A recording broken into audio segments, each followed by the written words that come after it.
That too strong?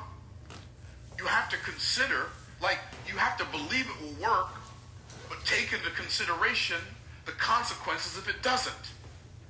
And if you don't do that, you're as naive as a first grader. None of us, not even me, there's not a single solitary person I've ever met that everything we attempted to do worked out fine. So you have to count the cost of it not working and be okay with that price. And then make your decision. Expect it to work on it like it's going to work, but be ready if it doesn't. And no, I'm not talking out of both sides of my mouth. One of the reasons I don't live in a mansion, even though I could go buy a mansion. If I want to, I could go buy a $15 million mansion if I want to. And do what? Have more rooms I don't go into than the house I got now? I might have been in my living room 10 times in the last 6 years. I might have eaten in my dining room 5 times in the last 6 years. And that's only when people come down for Thanksgiving and we're having a big Thanksgiving dinner and we got to sit them somewhere. I don't need more rooms not to go into. I don't need more cars not to drive. I mean, I got a couple of cars. But I can have more. I can have more. A whole bunch more. But why? Why would I spend money, wintertime money, in the summer thinking that it's always going to be summer? That's called naivete. I think first and foremost we have to concede that we're dealing with gigantic mystery.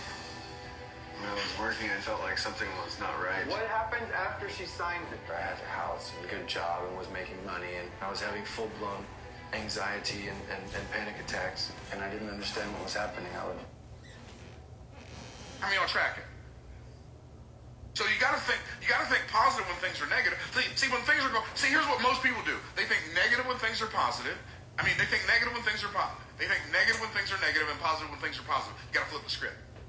You gotta think negative when things are positive. You gotta think positive when things are negative. Because negative thinking when things are negative can't help you. and only having positive thinking when things are positive will hurt you. It's like the person who goes on a long trip with no spare tire and no jack in their car. Because people don't get flat tires. Oh, they do. And they usually get them when they don't have a jack and a flat tire. Jim Rohn said, somebody came to me and said, Mr. Rohn, I don't understand. This happens to me, this happens to me, this happens to me, this happens to me. I don't understand why. Mr. Rohn said, I don't know. Maybe it's just that things like that always happen to people like you. What does that mean?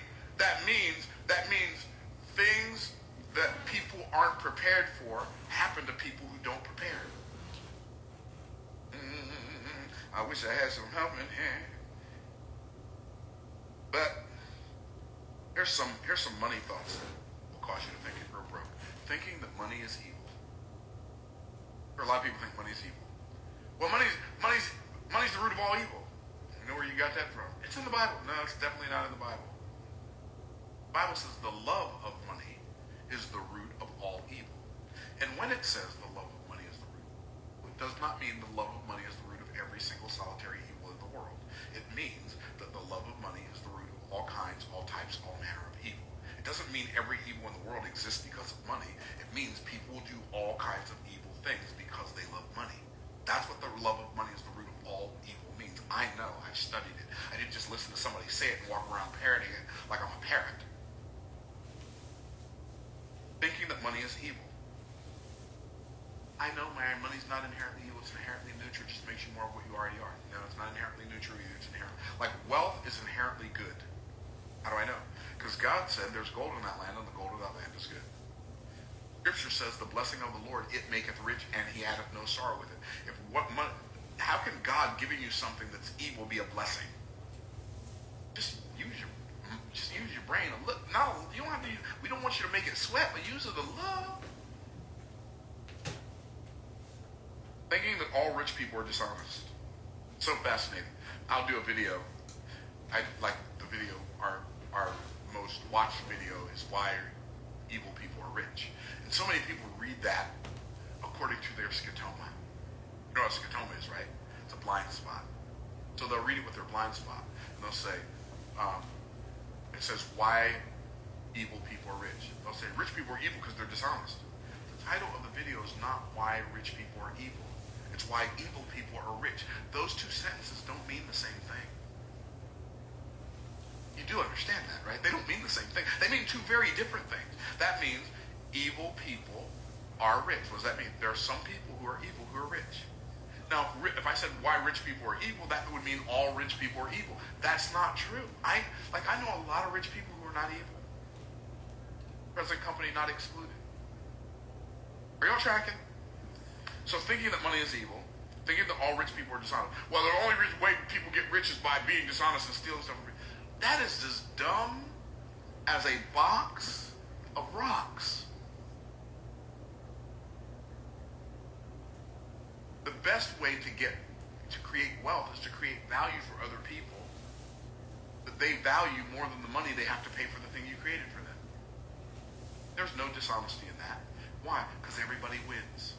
When I sell something to somebody, everybody got what they wanted in the transaction. When I go to Eddie V's, and I take my family out to dinner, and it's me and my wife and my son and my daughter and my son-in-law and my granddaughter, and it comes to $800, including the tip. They didn't take advantage of me. I got what I wanted. I got a nice meal with my family that we didn't have to prepare. We didn't have to cook. We didn't have to cook. We didn't have to clean up after. We could eat anything we wanted. We got great service. I'm happy. I got to spend time with the people I love. I got to give some people some money in exchange for some food and some service. Everybody won. That's how that works. That's how that works. And the last thought that'll make you broke as a joke and ready to choke is thinking that poverty is piety. People think that the broker you are, the more holy you are. Or as I heard a lady say in our Facebook group this morning, I was so deceived for most of my life thinking the more lowly, the more holy.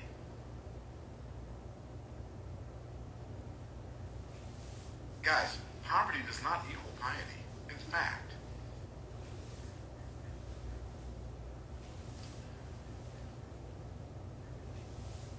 there's a word in Hebrew. That word is asher. It's spelled Ein, Shin, Resh. Asher. It means rich. It means wealthy. It means abundant. Right? In Hebrew, a lot of times, if you want to say an opposite word of the word that you just said, you just spell it backwards. And it's the opposite meaning. So the word rich, wealthy, one of the words, there are a bunch of different words in Hebrew for rich. One of the words for rich is asher. Ein, Shin, Resh. But when you spell it backwards, it's Resh, Shin, Ein, which is Rasha. Well, if Rasha is rich backwards, sure. What would you think that the meaning of the word Rasha is? What would you think it is? Poor, broke, right? It's not. It's literally the word. Are you ready? Evil. Ungodly. What? Yes.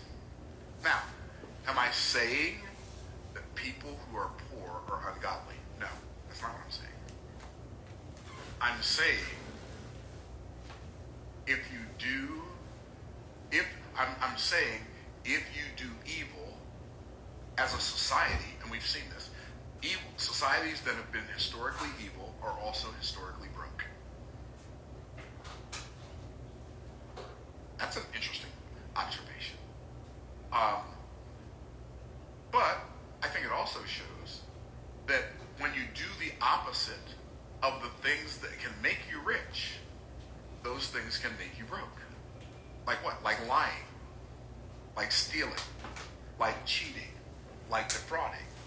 When you do the things that are the opposite of the things that will make you rich, like serving people, providing value, telling the truth, being on time, having character, fulfilling on your promises, those are things that can make you opposite of those things, they can make you broke.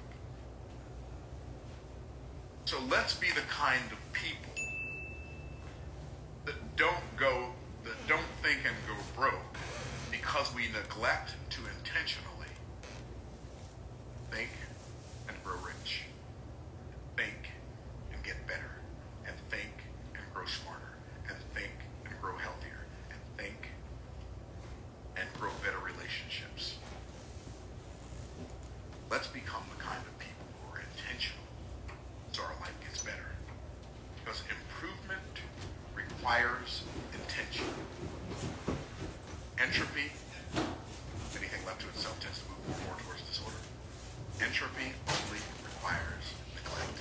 So if you neglect to be intentional about your thinking, about what you think about, congratulations. You're gonna make it grow. Hope this helps you. Stay blessed by the best. In the meantime, in between time, we'll see you.